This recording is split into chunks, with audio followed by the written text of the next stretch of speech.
सुप्रभात। Welcome to BSC government senior secondary school Pinara की online class में आपका हार्दिक स्वागत है। आई होप कि आप सब ठीक है। तो क्लास 11th है और लेक्चर नंबर 21 है और आज आपको चतुर्थक के बारे में पढ़ना है। तो किस चतुर्थक होता है, क्या है, चतुर्थक की कैलकुलेशन किस प्रकार से की जाती है, उसके बारे में जो एग्जाम के अंदर करीबन 4 नंबर के अंदर क्वेश्चन आता है कि भाई Q1 और Q3 ज्ञात कीजिएगा, प्रथम चतुर्थक और तृतीय चतुर्थक। तो ये कैसे ज्ञात करना है उसके बारे में देखना है। तो क्लास को स्टार्ट करने से पहले पर लाइक करो, शेयर करो, ताकि ये जो लेक्चर्स वीडियो आ रहे हैं इसकी जानकारी मिलती रहे। देखिएगा चतुर्थक, जिसको आप इंग्लिश में कहते हैं क्वाड्रेटाइज, ये क्या होता है सर? तो देखना, जिस प्रकार आपने माध्यिका के अंदर 2 समान भागों में बांटने का कार्य होता है, ठीक उसी प्रकार चतुर्थक होगा वो 4 भागों के अंदर बांटने का कार्य करेगा। यानी कि इसका जो सबसे ज्यादातर प्रयोग है वो किसी भी श्रेणी को 4 समान भागों में बांटने का कार्य करेगा। यानी कि उसमें 3 चतुर्थक होंगे। 3 चतुर्थक कौन कौन से? पहला चतुर्थक तो जिसको हम कहेंगे निचला चतुर्थक, यानी कि Q1 के नाम से। दूसरा चतुर्थक होगा वो आपको होगा माध्यिका। दूसरा चतुर्थक होगा वो कौन सा? माध्यिका। कि अगर किसी भी श्रेणी को 2 समान भागों में बांटना है तो उसको हम क्या कहेंगे? माध्यिका, यानी कि मीडियन। और तीसरा चतुर्थक जो होता है वो आपके Q3, यानी कि उच्च चतुर्थक, जिसको आप हाई क्वाड्रेटाइज भी कहते हैं और इसको आप लो क्वाड्रेटाइज भी कहते हैं। ठीक है, यानी कि अब देखना, किसी भी श्रेणी को 4 भागों में या 3 भागों में कैसे होगा। वैसे तो सप्तमक भी होता है, तृतीय पंचमक भी होता है, लेकिन ये आपके सिलेबस में नहीं है, उसकी बात मैं नहीं करूंगा। लेकिन आपके कोर्स में जो सप्तमक होता है, परसेंटाइज निकालना, तो परसेंटाइज आपके सिलेबस में है, जिसको P90, जिसको इसकी सीमा है P90। ठीक है, तो ये भी आपको निकालना सीखना पड़ेगा कि P90 क्या है, P76 कैसे फाइंड आउट किया जाता है। तो ये चतुर्थक के बाद में आता है, जो अभी तक मैंने आपको नहीं पढ़ाया, स्कूल में भी नहीं पढ़ाया और यहाँ पर भी नहीं पढ़ाया, तो यहाँ पर भी मैं आपको पढ़ाऊंगा। देखना, तृतीय चतुर्थक कैसे, मान लीजिएगा ये कोई एक 100 सेंटीमीटर की एक रेखा है। अब मैंने कह दिया कि भाई इसको 2 समान भागों में बांटना है, यानी कि 2 समान भाग बोले तो यहाँ पर यानी कि 50%। माध्यिका कैसे होती है? 50%। ठीक है, ये आपकी क्या होती है सर? माध्यिका, जो 2 समान भागों के अंदर बांटने का कार्य करती है। अब मैंने आपको कह दिया कि अगर आपको इससे पहले वाले 2 यानी कि मानिएगा कि भाई 4 जने हैं, कि भाई 4 जने हैं, जिसको कह रहे हैं किस तरीके से डिवाइड करेंगे, या फिर 3 जने तो किस तरीके से डिवाइड करेंगे। तो यहां से लेकर इन दोनों के बीच का जो वापस होगा, यानी कि अगर 4 भागों में बांटना है तो पहला भाग जो होगा, जिसको आप लो क्वाड्रेटाइज कहते हैं, निम्न चतुर्थक, यानी कि ये होगा आपके 25% वाला भाग, यानी कि जिसको आप कहते हैं Q1, जिसको आप क्या कहते हैं? Q1, यानी कि प्रथम चतुर्थक, प्रथम चतुर्थक कहते हैं।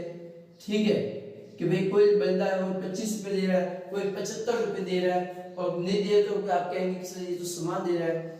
अब ये वाला कह दिया तो कि सर ये आपके 75%, ये हाई क्वाड्रेटाइज होता है, ये आपके Q3, यानी कि उच्च चतुर्थक, उच्च चतुर्थक के रूप में। अब देखो ये 4 भागों में डिवाइड हो गया।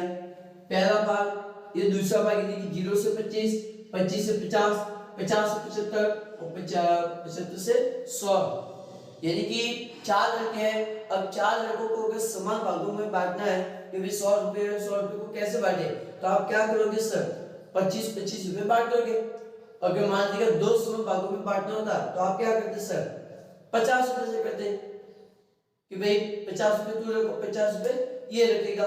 और मान लीजिएगा आप किसी कोई बिजनेस है और किसी व्यवसाय के अंदर कोई साझेदार है, कोई ज्यादा पूंजी लगा रहा है और कोई साझेदार है वो कम पूंजी लगा रहा है, तो उसका जो लाभ होगा वो किस अनुपात में जाता है? पूंजी के अनुपात में। तो ठीक उसी प्रकार से यहाँ पर है कि अगर एक बंदा 25 रुपए लगा रहा है, एक बंदा 75 रुपए लगा रहा है, तो उसका प्रॉफिट भी तो उसको उसी रेशियो के अंदर लेगा।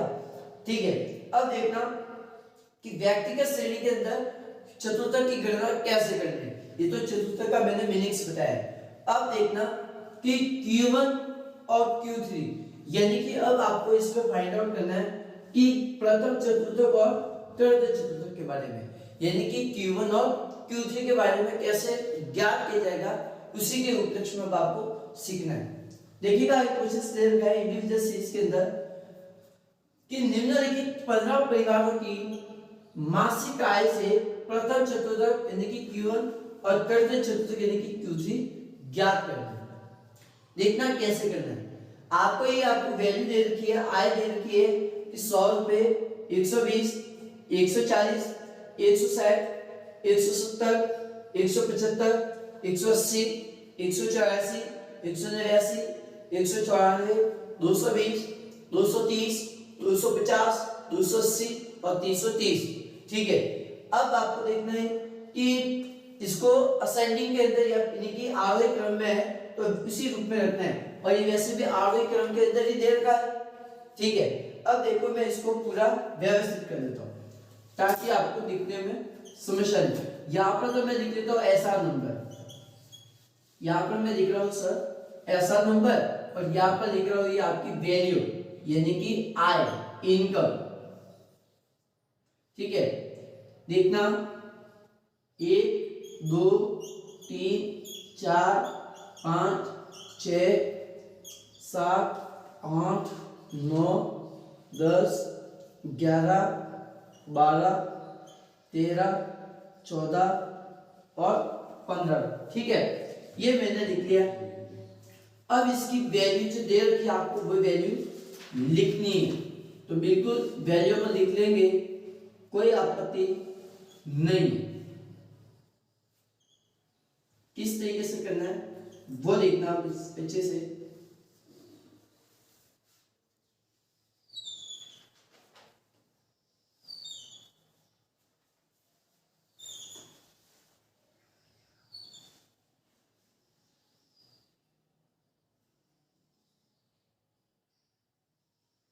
कोई नहीं समझ में आया तो कह देना, मैं वापस समझा दूंगा। और ये नहीं समझ में आया तो आप वापस उसका कोएफिशिएंट नहीं निकल पाएंगे, उसका गुणांक जो अगले चैप्टर के अंदर आपके आने वाला टॉपिक से।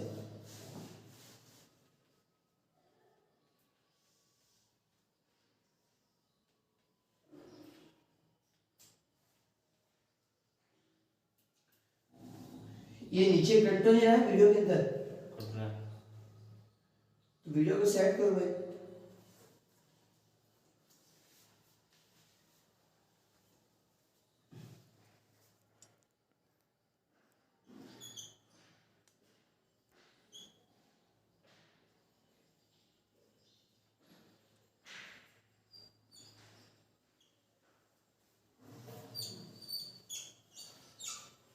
क्लियर है? 180, 184, 189, 194, 220, 230, 250, 280 और 330। अब इसको सॉल्यूशन कैसे करना है वो देखना। आपको फॉर्मूला पूरा पता ही है, ठीक है। Q1 जब भी आपको निकालना है तो सूत्र आपका है, अब यहाँ पर मैं साइन नहीं लिखूंगा क्योंकि साइन की जगह मुझे क्या दे रखी है, वैल्यू। इधर देखो साइन की जगह मुझे क्या दे रखी है, वैल्यू। पहले तो साइन लिख रहे थे, अब मैं यहाँ पर लिखूंगा वैल्यू ऑफ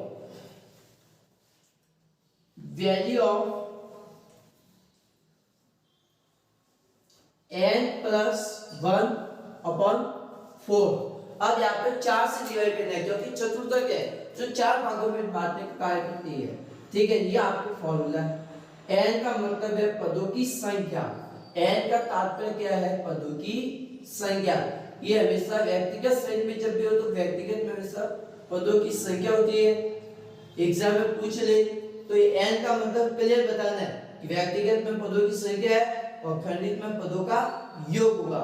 अब देखना इसको किस तरीके से करना है। Q1 बराबर वैल्यू ऑफ n कितने हैं 15, n कितने हैं सर 15, तो 15 प्लस 1 अपॉन 4, तो कितना होगा ये 4 आइटम्स, वैल्यू ऑफ 4 आइटम्स। अब देखो 4th आइटम्स कौन सी है, ये वाली है, चौथा आइटम ये है, तो मतलब आपके Q1 कौन सा हुआ, Q1 कौन सा होगा 160, ये आपके क्या चुका है 160, ये आपके Q1 की वैल्यू है, ठीक है। अब देखना आपको तीसरा चतुर्थक ज्ञात करना है जिसको आप कहते हैं Q3, तो Q3 कैसे ज्ञात किया जाएगा, अब वो अच्छे से देख लेना कि Q3 इक्वल साइज ऑफ ना लिखे मैं वैल्यू ऑफ लिखूंगा, ठीक है, क्योंकि साइज के रूप में मुझे क्या दे रखी है वैल्यू, तो देखना वैल्यू ऑफ,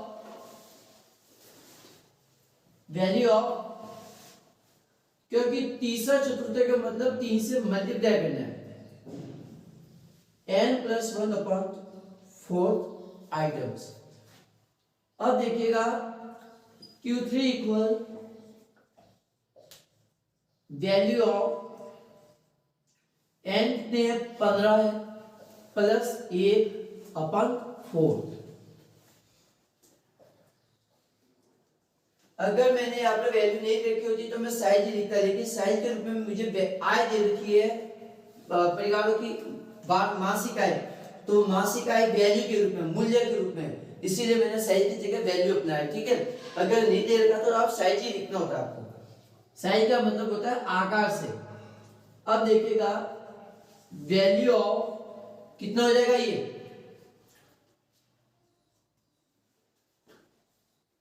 इसको मल्टीप्लाई कर दो,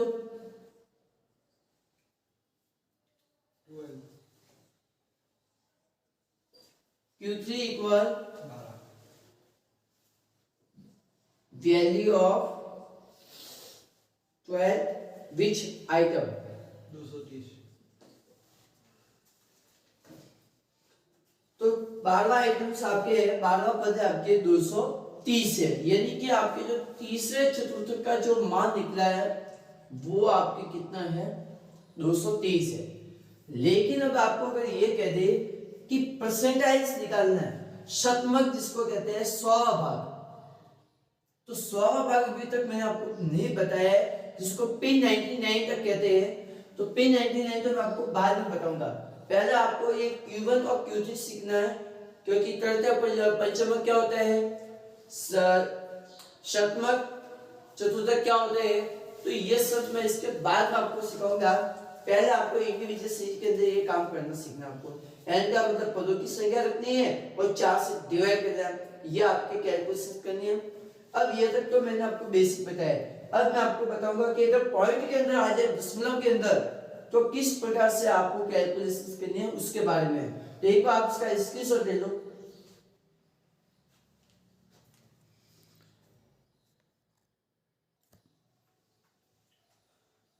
चलिए लास्ट प्रश्न एक और मैं बता देता हूँ कि अगर दशमलव में हो तो किस प्रकार से करना है कि कक्षा के 20 विद्यार्थियों द्वारा परीक्षा में निम्न अंक प्राप्त किए गए प्रथम चतुर्थक और तृतीय चतुर्थक आपको यानी कि Q1 और Q3 ज्ञात करना है। अब देखिएगा ये जो आपके पास में डाटा दे रखा है, इस डाटा को असेंडिंग के अंदर आपको क्लियर करना है, आरोही क्रम में व्यवस्थित कर दो। तो बिल्कुल किस प्रकार से करना है वो देखना। यहाँ पर तो मैं लिख लेता हूँ SR नंबर, ठीक है, यहाँ पर मैं लिख लेता हूँ मार्क्स, यानी कि जो आपने अंक प्राप्त किए हैं, ठीक है, 20 लड़के हैं, बिल्कुल सर। किस प्रकार से करना है वो देखना, इसको आरोही क्रम में व्यवस्थित करना है, 1 2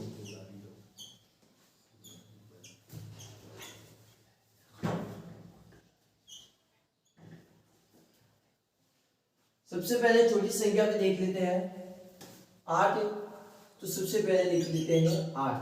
8 के बाद में देखो कौन कौन सी संख्या छोटी है, तो 8 के बाद में आप इससे पहले सॉरी 4 दिए ना, तो 4, उसके बाद में 8 के बाद में है 16, बातचीत नहीं, 16 के बाद में है आपके पास में 20, ठीक है।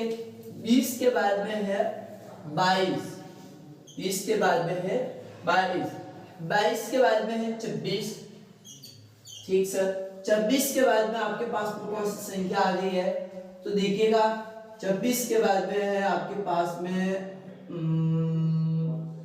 30, 26 के बाद में है 30, 30 के बाद में आपके पास में कौन सी संख्या डिजिट आ रही है वो देखिए, तो 30 के बाद में है 36,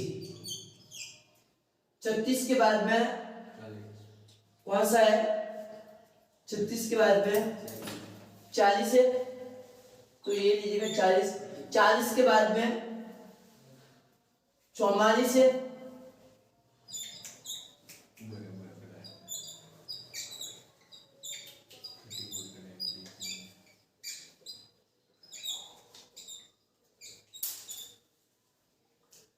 चुम्मालीस के बाद में देखो 44 के बाद में है 48, 48 के बाद में है आपके पास में वापिस ये भी 48 है, यानी कि 48 दो बार है, ठीक है। अब 48 के बाद में देखो और 48 के बाद में और कौन सी संख्या है जो बार बार लिखाई जा सकती है, 50,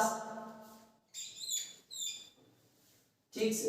अब 50 के बाद में भी देख लो कि 50 के बाद में कौन सी संख्या जो आ रही है,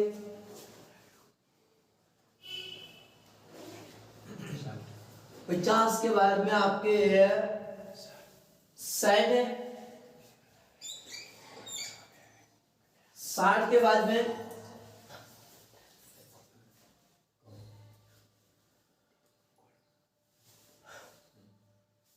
70,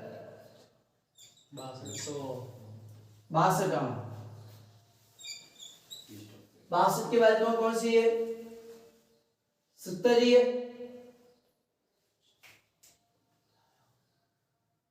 गलती हो गई। देखिएगा 30 के बाद में 34 भी है ना, तो 34 लिख देते हैं यहाँ पे, ठीक है। इसके बाद में 36, फिर 40, वापिस 44, ठीक है। 40 के बाद में 42, 42 के बाद में 44, 44, ठीक है। 44 के बाद में वापस देखो 44 कितनी बार है, एक बार है, ठीक है, तो एक बार लिख लेते अपन 44, ठीक है। 44 एक बार है, ठीक है। अब 44 के बाद में देखो 44 के बाद में देखो जो हो गया उसमें मैं गोलक वो घेरा कर देता हूँ, ठीक है। 4 हो चुका है, 8 भी हो चुका है, 16 के भी बाद में 20, एक सेकंड जो गलती होगी वो मैं निकाल देता हूँ, ठीक है। 20 के बाद में 22, 22 के बाद में 26, 26 के बाद में 30, 30 के बाद में आप क्या है 34, 34, 34 के बाद में 36, 36 के बाद में है आपके पास में 38, तो ये आपकी गलती 38, ठीक है। तो ये 38 पे गोल घेरा, 38 के बाद में है आपके पास में 40, 40, अब 40 के बाद में है आपके पास में 42, 42, ठीक है। 42 के बाद में है आपके पास में 44, 44, तो ये लिख लीजिएगा 44, ठीक है।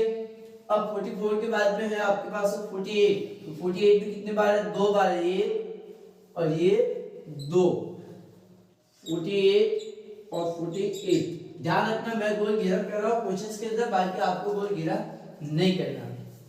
48 के बाद में देखिएगा, 48 के बाद में है आपके पास 15 यानी कि 50।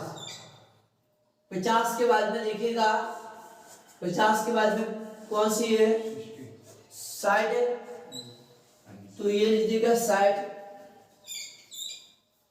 60 के बाद में है आपके पास में 62। 62 के बाद में आपके पास में और कौन सा है, 70। 70 के बाद में है 80। ठीक है, ये ध्यान रखना मैंने गोल घेरा किया भाई का, आपको गोल घेरा करने की जरूरत नहीं है, आपको सीधा लिखना है कि आरोही क्रम में व्यवस्थित करने पर। अब देखिएगा आपको काम कैसे करना है, आपको फॉर्मूला पूरा पता ही है, Q1 निकालना है। Q1 बराबर साइज ऑफ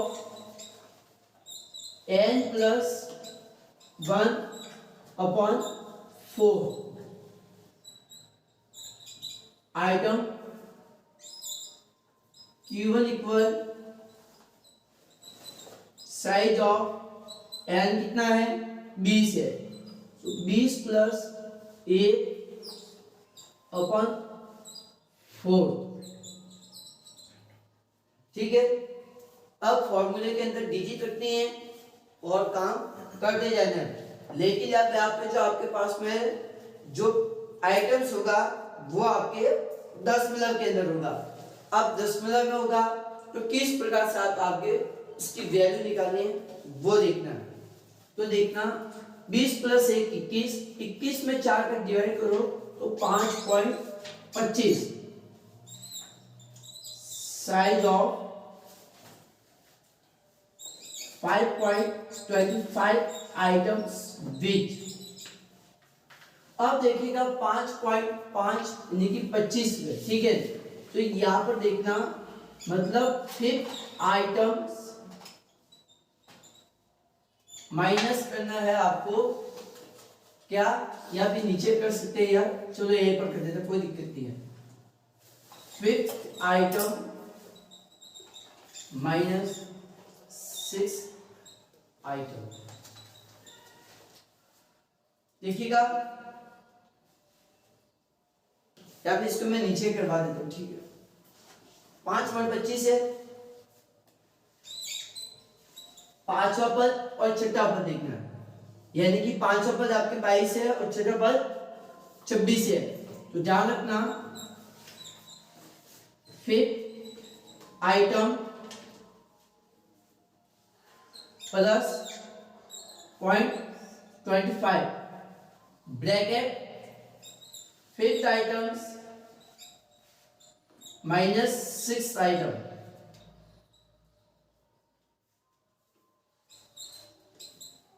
फिफ्थ आइटम कितना है आपके पास में 22, ठीक है, प्लस 0.25। फिफ्थ आइटम कितना है 22 माइनस 6 आइटम कितना है आपके पास में 26 है, ठीक है। अब 22 आइटम प्लस 4 को 0.25 के साथ में मल्टीप्लाई कीजिएगा तो आपके पास में कितना आएगा a। समझ में आया, वापस देख लेना 0.25 है और ये ब्रैकेट में 4, इन दोनों को मल्टीप्लाई कर देना तो कितना आएगा आपके पास में 22 प्लस 1, यानी कि Q1 का मान आपके 23 है, Q1 का डिजिट कितना है आपके पास में 23 है। अब देखना आपको Q3 निकालना है, तीसरा चतुर्थक, तो तीसरा चतुर्थक किस प्रकार से ज्ञात होगा कि सर Q3 बराबर size of 3 bracket n plus 1/4 item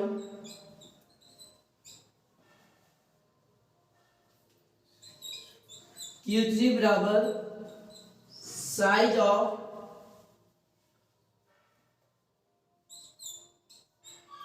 n कितना है सर 20 है, 20 प्लस 1 21 अपॉन 4।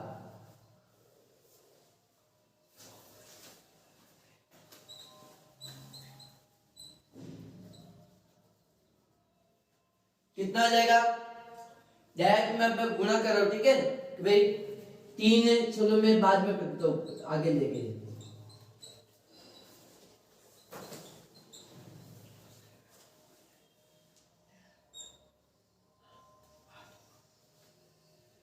अब देखिएगा Q1 Q3 बराबर कीजिएगा गुणा, कितना आएगा 15.75 आइटम, ठीक है। यानी कि इस आइटम के आसपास आपके Q3 का मान है जो निकलने वाला है। Sir size of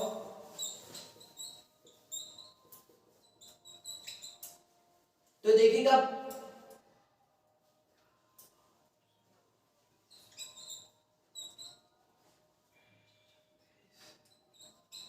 item plus 0.75 minus bracket करके माइनस करूंगा 50 आइटम्स माइनस 60 आइटम्स। तो देखिएगा 15वां मान कितना है आपके पास, 48 है, ठीक है। तो देखिएगा 15वां मान कितना है 48 प्लस 0.75, 15वां आइटम 48 माइनस 16वां आइटम कितना 50 है, 16वां आइटम कितना है 50 है, ठीक है। 48 प्लस 0.75 मल्टीप्लाई करना है 2 के साथ में, 2 आ रहे, ठीक है। अब देखिएगा 48 प्लस कीजिएगा गुना कितना आएगा 3.75 को मल्टीप्लाई करना कितने से 2 से, तो कितना आएगा आपके पास में 1.5 आएगा, 1.5। तो अब इसको प्लस कीजिएगा तो कितना आएगा ये 49.5। मतलब इन दोनों के बीच के अंदर आपके सूत्र आ रहा है कि 48 से लेकर 50 के बीच में, क्योंकि ये आपके Q3 है और आपके आइटम कितना आता है 15.75 है, और 75 का मतलब 16 के पूरा नजदीक आ रहा है, तो इसीलिए 49.5 है, क्योंकि 50 के होने आसपास में नजदीक है 50 में, तो ठीक है। तो ये आपके में लिख रहा हूं कि Q3 बराबर 49.5। यहां तक कोई दिक्कत है तो मुझे कह दो, कोई आपत्ति नहीं है। तो ये आपके था Q3 निकालना कि अगर पॉइंट के अंदर दे दे तो किस प्रकार से करना है, और अगर पूर्ण संख्या में आ जाए तो वो भी मैंने आपको बता दिया, पूर्ण संख्या तो मेरे को कोई दिक्कत है ही नहीं।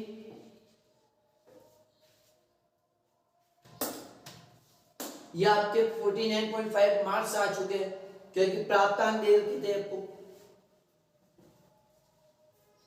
कोई समस्या हो तो मुझे बता दो कि सर यहाँ पे डाउट है, तो इसके बाद भी सॉल्यूशन हो जाएगा।